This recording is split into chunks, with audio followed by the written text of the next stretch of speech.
So when will the child come out of anesthesia? Good question. Because most of the people think that we're going to keep the child under anesthesia for long, which is a wrong concept. We'll keep the child under anesthesia only till needed.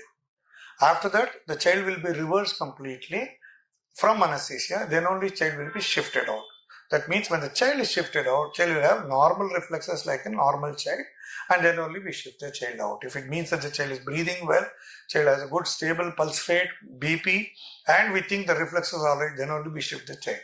Else we don't. However, when the child comes out, child may be very anxious, worried, crying. More than pain, it is the environment which the child gets scared of and intimidated, and this is the reason for which most of the children do cry. To reduce their anxiety levels, yes, we give some amount of sedation to make sure that the child is not going to be very actively crying, but just to keep the child little sedated so that the child's anxiety comes down. How long the child is very drowsy and how much time to regain the consciousness, sir? Child will be awake, no doubt, but as I told, may be drowsy because of post-operative sedation that we give.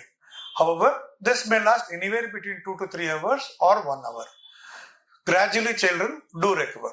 However, in some minor procedures where children are completely normal post-operatively, they're all right and talking and doing well. Some children cry, some children complain about the doctors, but most of them do love us and they do play with us. After the surgery, when can the child have their feet? Generally, we tell them to wait till the child fully regains consciousness and alertness.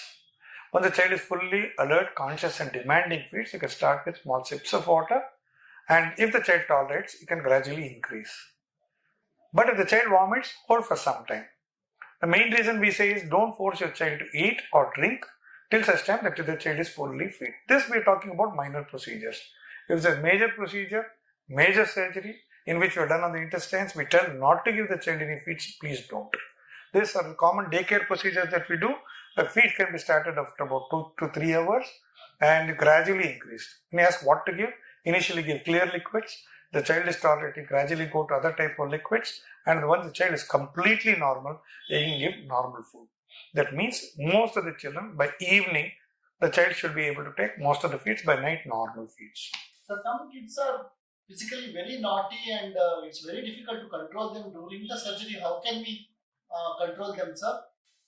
Active children who are running around and jumping around, the best to handle, because post-operatively they recover much faster. Instead of whining and crying and sleeping, they get down very fast. The common question is, whenever they get up and move around, is it not going to stretch? Is it not going to cause a pain? Is it not going to distort the sutures? Don't worry. Everything that we do is child-proof. 1. Number 2, just by child sitting up, walking or moving something, it's not going to cause any stretch on the operative wound. If you're talking about pain, don't worry. Pain itself is a good factor for the child. Because if the child has pain, he or she won't do it. And if it doesn't have pain, you can't control. So best thing is to leave. Pain is actually a control mechanism for activity for the child. And children are very clear. Unless they have no pain, they will not be moving around. So you don't need to go out of your way to restrict your child. Please understand, your child is small and is not really prepared for operation, and they will not listen to your post-operative instructions. You need to adjust to the child. Most of the children are crying because they are not used to their parents behaving the strange way they are doing now. If I say, don't move your hand, don't move your leg, don't move this, don't move that, lie still, child is not going to do that. Because if he has no pain, he will be moving. If she feels like walking, she will walk. So relax, just support them. If there is any particular restrictions for movement, the doctors will tell you. And if you say, follow that. Otherwise, you don't need to. So by the physical activity of the child, is there any impact on the stitches what you put? No, absolutely no whatsoever. Because all the stitches we put are internal stitches. We give enough amount of padding and a good amount of dressing. So anything the child does will not cause a problem. When the child can be discharged from the hospital, sir? Generally, when the child is comfortable taking feeds, moving around, passing motions and urine, no problem. Plus, once the parents are confident to send, we send the child home. Because very often we see that the child is alright and fit to go home, but the parents and grandparents are so worried and anxious. But we make sure that we stay, tell them, instruct about post-operative instructions, reassure them, and once they are comfortable, they go. So most of the daycare procedures send the child home early. simple.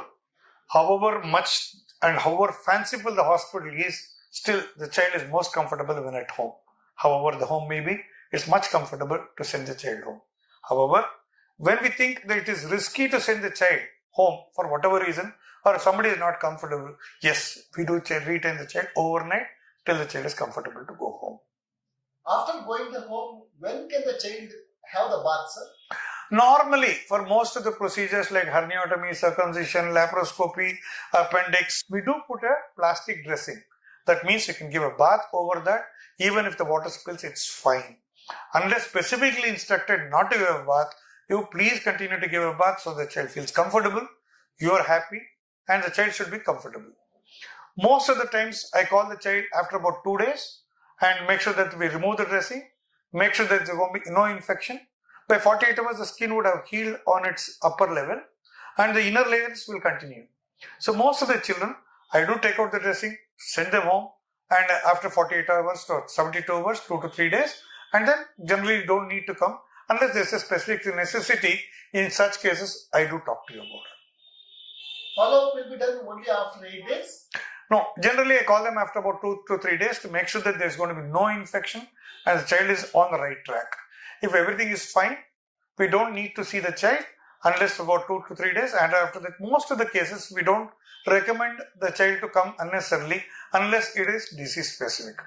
What about the school, doctor? If the child is going to the school? Absolutely, good question, because most of the parents are worried about it. Nothing to worry.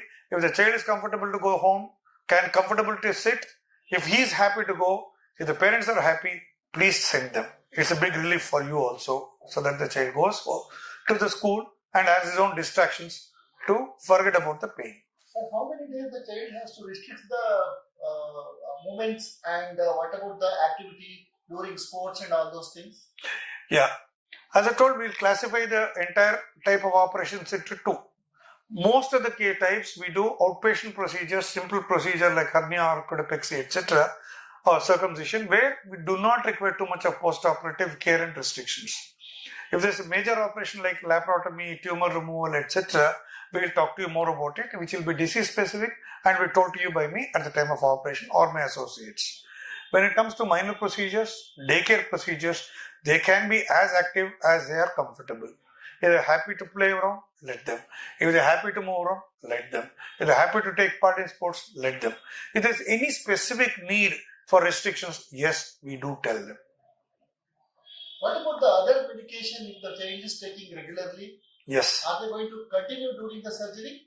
As I told, if the child is on long-term medication for whatever other disease the child has, yes, it has to be continued post-operatively as indicated by your pediatrician or pediatric specialist, as the case may be.